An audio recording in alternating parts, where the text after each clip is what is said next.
selamat malam, atau selamat datang bagi kamu yang belum bisa tidur. Di jam-jam seperti ini, ketika jalan mulai sepi dan pikiran tidak kemana-mana, kadang ada cerita yang lebih memilih mencari kita daripada kita yang mencarinya. Cerita ini bukan tentang hantu yang muncul tiba-tiba, bukan tentang jeritan atau darah.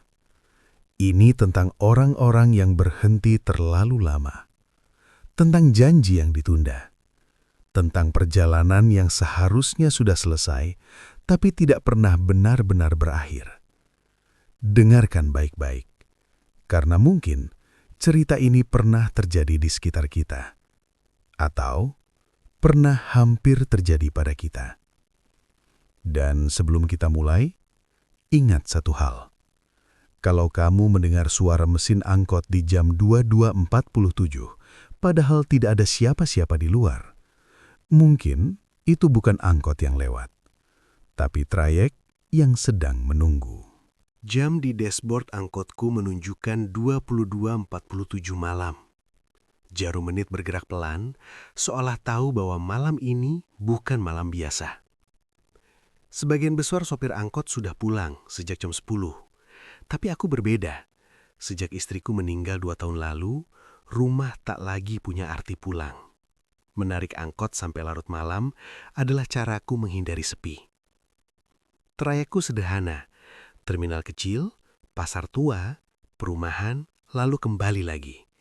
Biasanya, setelah jam 11, penumpang sudah habis. Kadang cuma 1-2 orang mabuk atau pekerja lembur. Malam itu, hujan turun tipis. Jalanan basah memantulkan lampu kuning seperti bayangan panjang yang bergetar. Radio mati sejak sore, hanya suara mesin tua yang menemani. Ketika aku hampir memutuskan putar balik ke terminal, aku melihat seseorang berdiri di pinggir jalan. Perempuan, berdiri di bawah lampu jalan yang redup. Rambutnya panjang, hitam, menutupi sebagian wajah. Pakaiannya sederhana, baju abu-abu, rok panjang gelap. Ia tidak melambaikan tangan, hanya berdiri, menunggu. Aku ragu. Jam segini penumpang perempuan sendirian jarang ada. Tapi aku berhenti. Pintu angkot berderit saat kubuka. Perempuan itu naik tanpa bicara. Duduk di bangku paling belakang, dekat jendela. "Kemana, Mbak?" tanyaku lewat spion. Tak ada jawaban. Aku mengira dia tak mendengar karena suara hujan dan mesin. Aku jalan lagi. Beberapa menit berlalu. Angkot melaju melewati pasar yang sudah tutup. Tirai kios bergoyang pelan tertiup angin. Tak ada satupun kendaraan lain. Aku melirik spion. Dia duduk sangat diam. Terlalu diam. Rambutnya menutupi wajah sepenuhnya. Aku bahkan tak bisa melihat matanya. "Sendirian malam-malam begini, Mbak?" tanyaku lagi, mencoba mencairkan suasana. Masih tidak ada jawaban. Dingin mulai merayap di tengkuku. Bukan dingin hujan, dingin yang aneh, seperti ada yang mengawasi dari jarak sangat dekat. Aku mempercepat laju angkot. Beberapa ratus meter kemudian, suara itu muncul. Isak tangis. Pelan, tertahan, seperti orang yang berusaha tidak menangis. Tanganku gemetar di setir. "Kamu nggak apa-apa, Mbak?" Suaraku terdengar lebih kecil dari yang kuharapkan. Isak tangis itu berhenti seketika. Hening. Terlalu hening. Aku memberanikan diri melihat spion lagi. Kali ini, wajahnya sedikit terlihat. Kulitnya pucat, bukan pucat orang sakit, tapi pucat seperti tidak pernah tersentuh matahari. Matanya menatap lurus ke depan, tidak berkedip.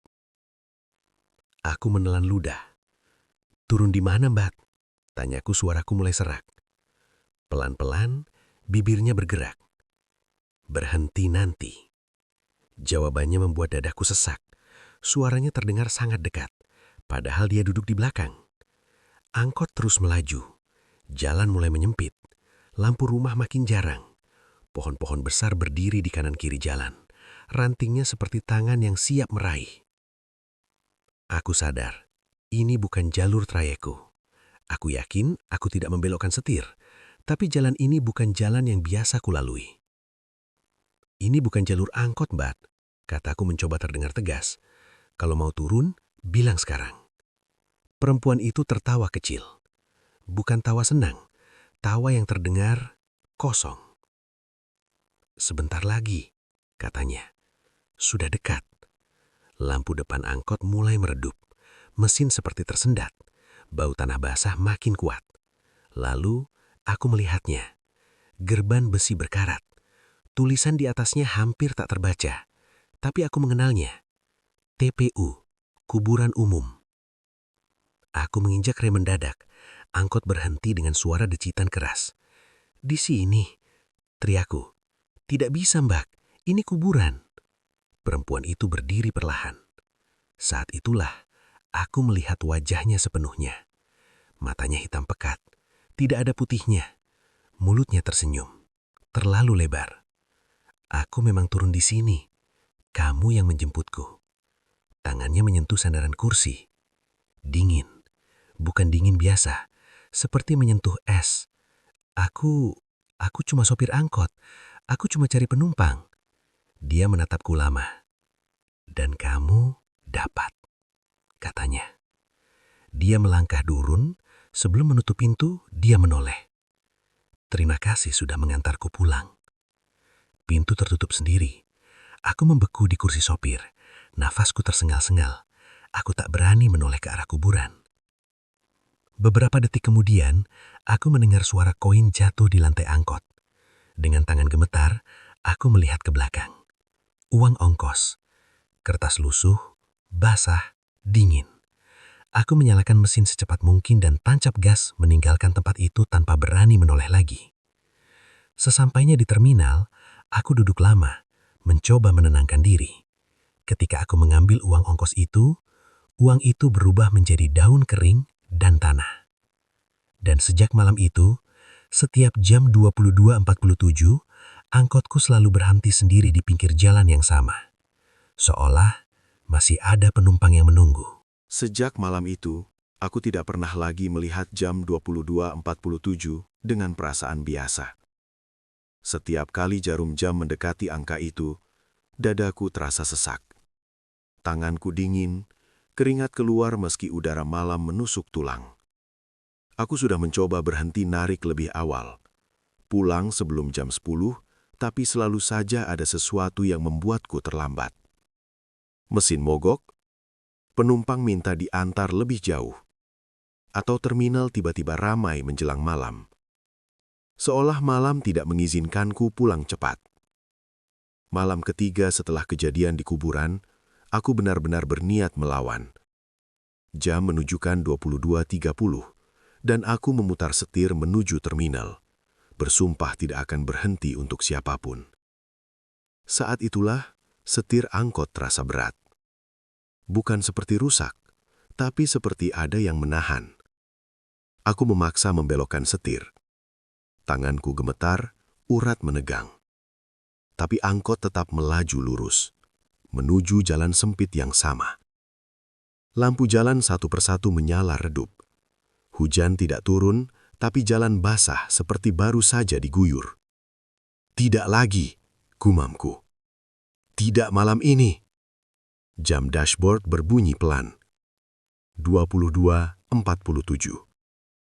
Lampu angkot mati sesaat. Mesin bergetar kasar lalu kembali menyala. Dan seperti malam sebelumnya, ada seseorang berdiri di pinggir jalan. Kali ini bukan perempuan itu. Seorang laki-laki tua. Tubuhnya kurus, bajunya lusuh, kepalanya tertunduk. Ia mengangkat tangan perlahan, memberi isyarat berhenti. Aku menginjak rem tanpa sadar. Pintu terbuka. Laki-laki itu naik dengan langkah menyeret.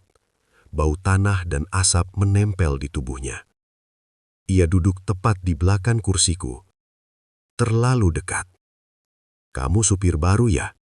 Suaranya parau. Aku tidak menjawab. "Kok trayekmu lewat sini?" lanjutnya. "Sejak kapan ada angkot lewat kuburan jam segini?" Aku menoleh sedikit. Wajahnya keriput, tapi matanya terlalu jernih untuk orang seusianya. Ini bukan trayek resmi, katanya lagi. Nadanya berubah. Ini jalur orang-orang yang belum sampai. Darahku berdesir. Turun, kataku cepat. Turun sekarang. Laki-laki itu tersenyum tipis. Kamu sudah mengantar satu, katanya. Sekarang giliran yang lain. Angkot bergerak lagi. Jalan berubah. Aspal halus berganti tanah merah.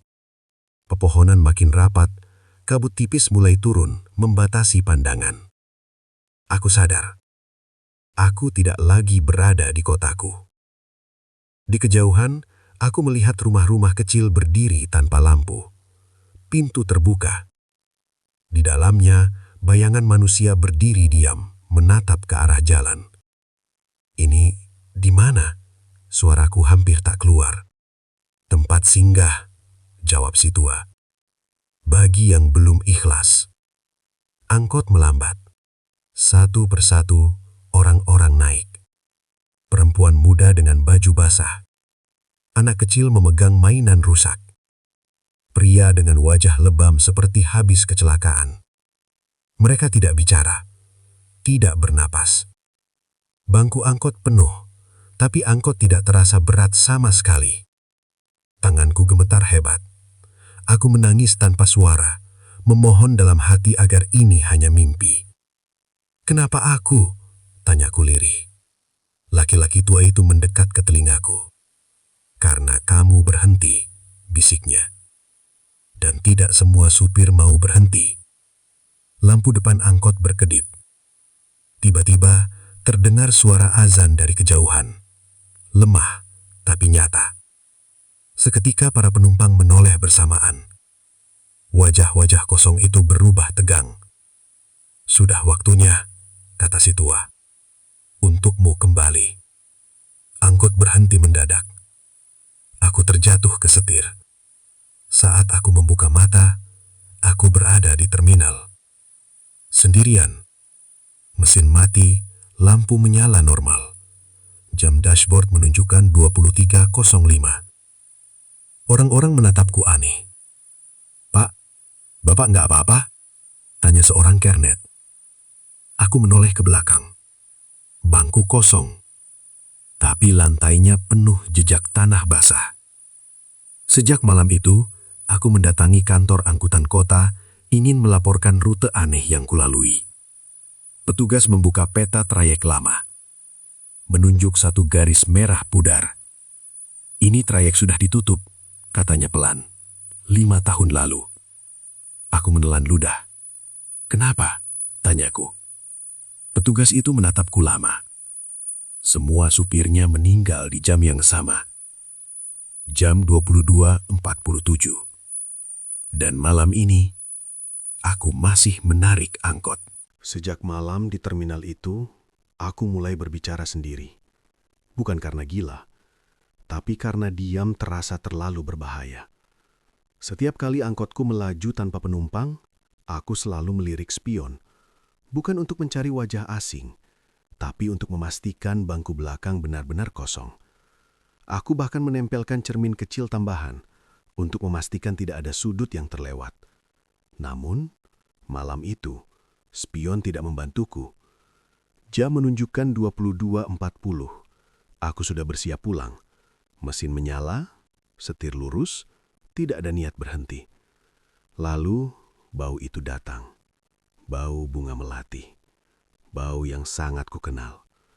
Tanganku langsung lemas. Bau itu dulu selalu ada di rumah setiap malam Jumat. Istriku menaruh bunga di gelas kecil dekat jendela. Katanya, supaya rumah tidak terlalu sunyi. Perlahan, aku melihatnya di spion. Bangku belakang tidak lagi kosong. Perempuan itu duduk di sana. Rambutnya kali ini tidak menutupi wajah. Wajahnya pucat tapi lembut.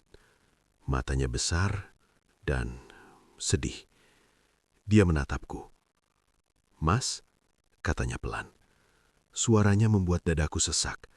Cara dia memanggil sama persis seperti almarhum istriku. Aku menginjak rem mendadak. Angkot berhenti. Jalan sepi. Lampu jalan berkedip. Kamu bukan dia, kataku cepat. Jangan pakai suaranya. Dia tersenyum tipis. Aku tahu kamu kangen, katanya. Aku cuma ingin ditemani. Aku memejamkan mata, mencoba menenangkan napas. Kenapa kamu kembali? Tanyaku akhirnya. Dia menunduk. Aku belum sampai, katanya. Dan kamu sudah mengenalku. Angkot bergerak meski aku tidak menekan gas. Lampu di luar berubah lebih redup. Jalan terasa lebih sempit. Kamu tahu namaku? Tanyanya tiba-tiba. Aku terdiam. Namanya terlintas di kepalaku tanpa sadar. Nama yang sudah lama tidak kusebut. Rina, jawabku lirih. Perempuan itu mengangguk.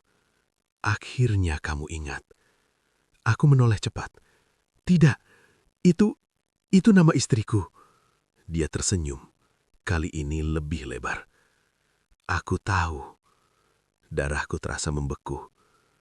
Aku duduk di belakangmu malam itu. Malam kamu memutuskan tetap narik meski hujan deras. Keringat dingin mengalir di punggungku. Malam kecelakaan itu. Malam ketika Rina menelpon, minta dijemput. Dan aku berkata, sebentar lagi. Kamu terlambat, katanya lembut. Seperti biasa. Aku menggigil. Aku tidak meninggal di tempat. Lanjutnya, aku menunggu. Air mataku jatuh. Maaf, bisikku. Aku cuma cari uang. Dia menggeleng. Aku tidak marah, katanya. Aku cuma kesepian. Angkot berhenti sendiri. Kita berada di jalan yang gelap, tanpa lampu. Di kanan kiri, pohon besar menjulang. Kamu mau aku ikut? Atau kamu mau tetap sendirian? Aku menatap spion. Wajahnya mulai berubah. Matanya menghitam perlahan. Apa yang kamu mau? Tanyaku dengan suara pecah. Aku mau kamu mengantarku pulang, katanya. Sekali saja. Aku tahu, kalau aku mengiyakan, aku mungkin tidak akan kembali. Namun jika aku menolak, dia tetap akan duduk di sana. Besok, kataku akhirnya. Besok malam. Dia tersenyum puas. Baik, katanya. Aku tunggu. Dalam sekejap, bangku belakang kosong. Jam dashboard menunjukkan 22.47. Dan malam itu, untuk pertama kalinya, aku tidak ingin pulang. Sejak malam aku berkata besok, rumahku tidak lagi terasa kosong. Padahal, aku tinggal sendirian. Pagi hari setelah kejadian itu, aku terbangun karena suara piring beradu dari dapur. Pelan, teratur. Seperti seseorang sedang menyiapkan sarapan. Aku duduk di tepi ranjang. Napasku tertahan. Aku mimpi. Gumamku. Pasti cuma mimpi. Namun bau nasi hangat menyusup ke kamar. Bau yang sama seperti dulu, saat Rina masih hidup. Langkah kakiku berat menuju dapur. Setiap inci lantai terasa dingin meski matahari sudah naik. Di meja makan, ada 2 piring. 1 nasi, 1 telur dadar, dan 1 gelas air di kursi seberangku. Tanganku gemetar. Rina, panggilku lirih. Tidak ada jawaban. Tapi kursi di depanku sedikit bergeser. Sejak hari itu, kejadian-kejadian kecil mulai muncul. Pintu kamar mandi terbuka sendiri. Cermin kamar berembun padahal tidak ada air panas. Dan setiap malam, tepat jam 22.47, aku mendengar suara duduk di ruang tamu. Seperti seseorang baru saja pulang. Aku berhenti narik angkot selama 2 hari. Aku pikir kalau aku tidak keluar malam, semuanya akan berhenti. Aku salah. Malam kedua, aku terbangun karena suara mesin angkot. Bukan dari jalan, dari halaman rumahku. Aku mengintip lewat jendela. Angkotku terparkir rapi di depan rumah. Mesin mati, tapi lampunya menyala. Dan di bangku belakang, ada bayangan duduk diam. Mas, suara itu memanggil dari luar. Kamu janji. Aku menutup telinga, menggigil, menangis seperti anak kecil. Besok, kataku keras-keras. Aku bilang besok. Suara itu terdiam. Lampu angkot mati. Namun, sejak malam itu, aku tahu, tidak ada lagi penundaan. Hari ketiga, aku bertemu Pak Hadi, sopir angkot tua yang dulu satu trayek denganku, satu-satunya yang masih hidup. Aku menceritakan semuanya. Pak Hadi tidak tertawa, tidak kaget. Dia hanya menghela napas panjang. Dia sudah menandaimu, katanya. Dia? Tanyaku. Bukan istrimu, jawabnya cepat. Itu yang numpang wajahnya. Darahku terasa berhenti mengalir. Dulu, lanjut Pak Hadi, ada sopir yang juga dijanjikan begitu. Dia pikir yang datang istrinya, anaknya, saudaranya. Apa yang terjadi? Tanyaku dengan suara bergemetar. Pak Hadi menatap mataku. Dia mengantar, katanya pelan, dan tidak pernah kembali. Malam itu, aku kembali narik, bukan karena ingin, tapi karena takut jika tidak. Jam 22.30, angkot sudah melaju sendiri ke jalan sempit itu, dan dia sudah duduk di bangku belakang. Kali ini, wajahnya tidak sepenuhnya Rina. Matanya terlalu hitam, senyumnya terlalu lebar, bayangannya tidak sinkron dengan tubuhnya. "Kita jadikan," katanya manis. "Kamu sudah janji." "Kamu bukan dia," kataku dengan suara bergetar. "Kamu cuma pakai wajahnya." Dia tertawa, tawa panjang, kosong. "Wajah mana saja tidak penting, yang penting kamu mau." Jalan berubah, kabut turun lebih tebal dari sebelumnya. "Kamu mau aku antar kemana?" Tanyaku pasrah. Dia mendekat, napasnya dingin di leherku. "Ke tempat terakhir aku menunggu," bisiknya. "Dan kali ini, kamu ikut masuk." Lampu angkot mati, mesin masih hidup, dan di depan kami, aku melihat gerbang yang sama seperti malam pertama. Kuburan. Namun kini, gerbangnya terbuka lebar. Gerbang kuburan itu terbuka perlahan, tidak berderit, tidak bersuara. Padahal besinya berkarat tebal, seharusnya bergerak sedikit saja sudah menjerit panjang. Tapi malam itu, gerbang itu terbuka seperti pintu rumah sendiri. Angkot melaju masuk tanpa aku menginjak gas. Udara berubah, bukan dingin, tapi hampa. Seolah aku tidak lagi bernapas udara, melainkan kenangan yang membusuk. Lampu angkot menyala redup. Cahaya kuningnya memantul di nisan-nisan tua. Nama-nama yang sebagian terkelupas. Tanggal lahir, tanggal mati, beberapa tanpa nama sama sekali. "Berhenti," kataku lirih. "Tolong berhenti."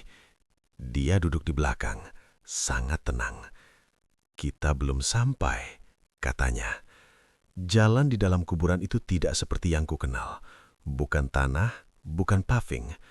Permukaannya hitam, seperti aspal basah, tapi memantulkan bayangan yang tidak selalu milikku. Aku melihat ke kaca depan. Bayanganku di kaca terlambat bergerak. Aku menggerakkan tangan. Bayanganku mengikuti. 1 detik lebih lambat.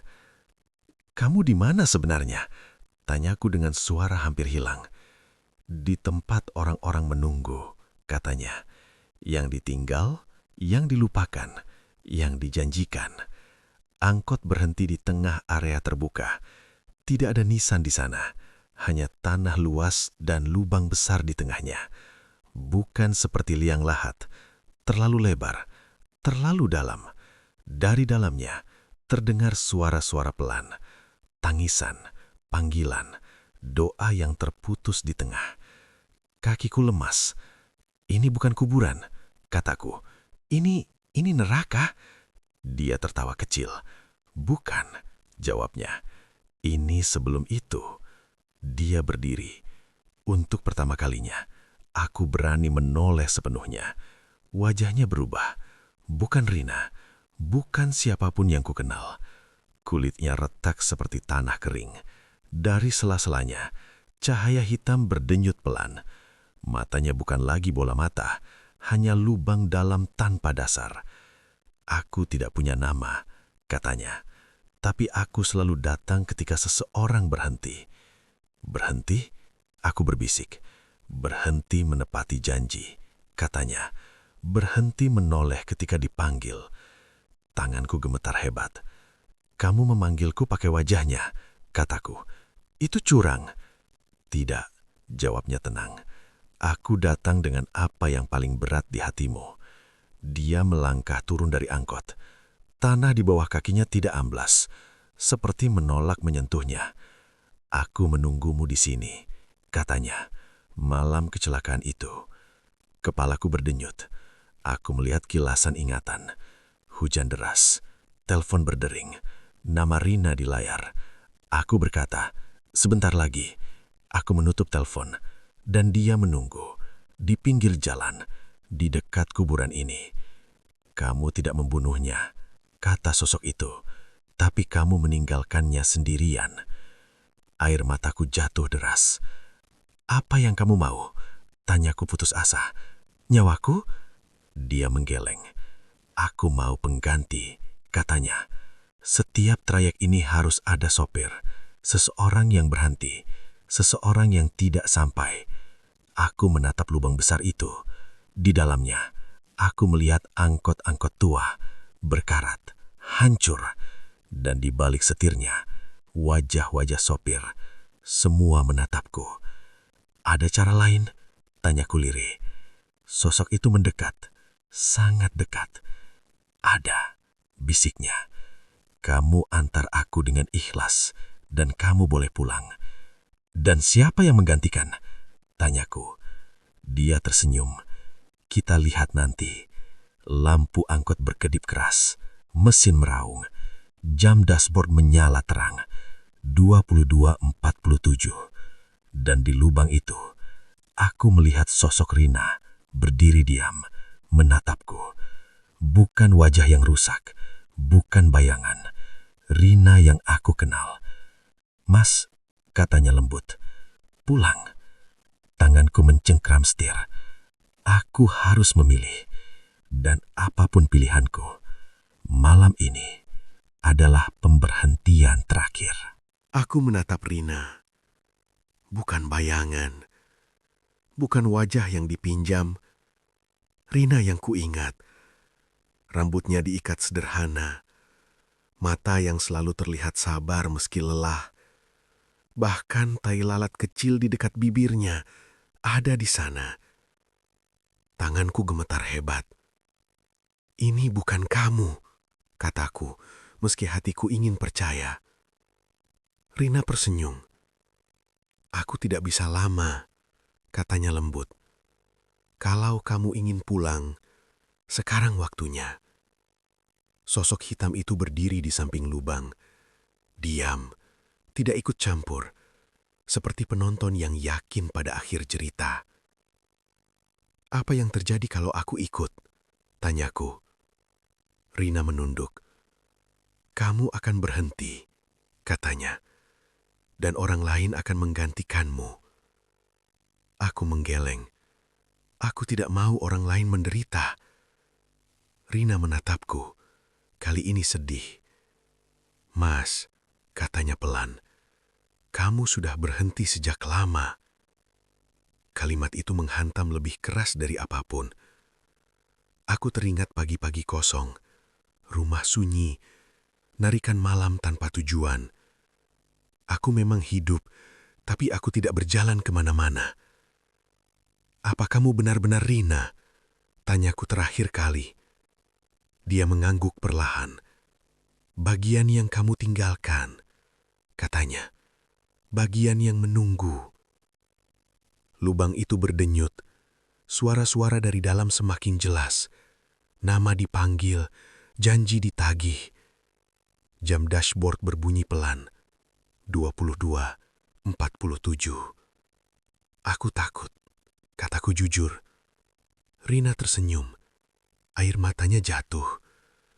Aku juga, katanya. Tapi aku menunggu sendirian. Aku menoleh ke sosok hitam. Kalau aku turun, kataku, dia bebas. Sosok itu mengangguk. Yang hidup boleh pulang, katanya. Aku menarik napas panjang. Tanganku melepas setir. Kakiku menyentuh tanah. Dingin, tapi nyata. Aku melangkah mendekati Rina. Namun tepat sebelum aku menyentuh tangannya, Rina memudar. Wajahnya retak. Matanya menghitam. Sosok hitam itu tertawa pelan. Kamu hampir berhasil, katanya. Hampir. Aku tersentak mundur. Itu bukan Rina, teriakku.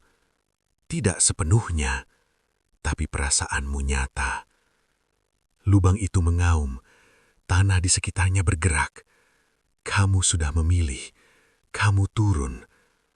Aku berlari kembali ke angkot, menutup pintu, menghidupkan mesin. Sosok itu tidak mengejar. Dia hanya berdiri, tersenyum. Angkot melaju mundur sendiri, keluar dari kuburan. Gerbang menutup keras di belakangku. Lampu kota muncul kembali. Aku terengah-engah, menangis, tertawa, hidup. Aku sampai di rumah saat subuh. Untuk pertama kalinya, aku tidur tanpa mimpi. Namun pagi itu, saat aku membuka ponsel, ada pesan suara baru dari nomor Rina. Aku tekan putar. Suara napasku sendiri terdengar. Disusul bisikan, terima kasih sudah mengantar. Jam di layar ponsel menunjukkan waktu pesan itu dikirim. 22.47. Dan di luar rumahku, aku mendengar suara mesin angkot menyala sendiri.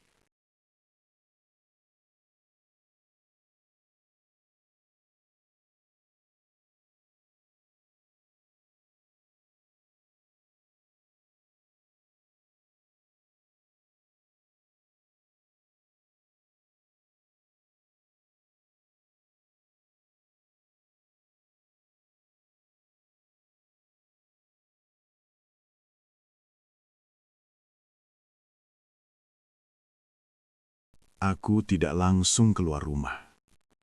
Suara mesin angkot itu menyala lama, stabil, seperti sedang menunggu seseorang turun. Aku berdiri di balik pintu, memegang gagang yang dingin sambil menatap jam dinding. 22.47. Jam itu tidak bergerak. Jarumnya berhenti tepat di sana, seolah waktu menolak berjalan selama aku belum keluar. Aku membuka pintu. Angkotku terparkir rapi di depan rumah. Lebih bersih dari terakhir kali kugunakan. Catnya mengkilap. Tidak ada karat. Tidak ada lecet. Seperti angkot baru. Pintu belakang terbuka. Dan di dalamnya, aku melihat diriku sendiri duduk di kursi supir. Wajah yang lebih pucat. Mata yang kosong. Tapi tangannya memegang setir dengan sangat yakin. Aku mundur satu langkah. Sudah waktunya, kata dia. Suaranya persis suaraku. Apa ini? Tanyaku gemetar. Trayek, jawabnya singkat, yang tidak pernah selesai. Aku melihat ke dashboard angkot. Nama trayek tertulis jelas, dengan huruf putih pudar. 22.47. Kalau kamu di sana, kataku, aku ini siapa? Dia tersenyum kecil. Kamu yang pulang, katanya. Aku yang berhenti. Dadaku sesak. Tidak bisa dua-duanya, tanyaku putus asa. Dia menggeleng. Selalu harus ada yang menunggu. Bangku belakang berbunyi. Seseorang duduk. Aku menoleh. Perempuan itu ada di sana. Bukan Rina. Bukan wajah pinjaman. Wajahnya sekarang netral. Kosong. seperti kertas tanpa tulisan. "Penumpang terakhir," katanya. Aku menutup mata. "Apa yang terjadi kalau aku menolak?" tanyaku pelan. "Trayek tetap jalan," jawab versi diriku. "Hanya supirnya yang lain." Aku teringat Pak Hadi, supir-supir lama. Semua yang berhenti terlalu lama di persimpangan hidupnya. Aku menghela napas panjang. "Bolehkah aku pamit?" tanyaku. Versi diriku mengangguk. Aku kembali ke rumah, mengambil jaket Rina yang masih tergantung, menyentuh foto kami di dinding. "Maaf," bisikku. Aku akhirnya jalan. Saat aku keluar lagi, angkot itu masih ada. Aku naik, tapi bukan ke kursi supir. Aku duduk di bangku paling belakang. Untuk pertama kalinya, angkot melaju. Dari bangku belakang, aku melihat diriku menyetir. Tangannya mantap, matanya kosong. Kota lewat di luar jendela. Lampu, hujan tipis. Orang-orang menunggu di pinggir jalan. Aku menyadari sesuatu. Setiap orang yang naik adalah mereka yang berhenti terlalu lama. Lampu jalan redup. Gerbang kuburan muncul di kejauhan. Perempuan itu menoleh ke arahku.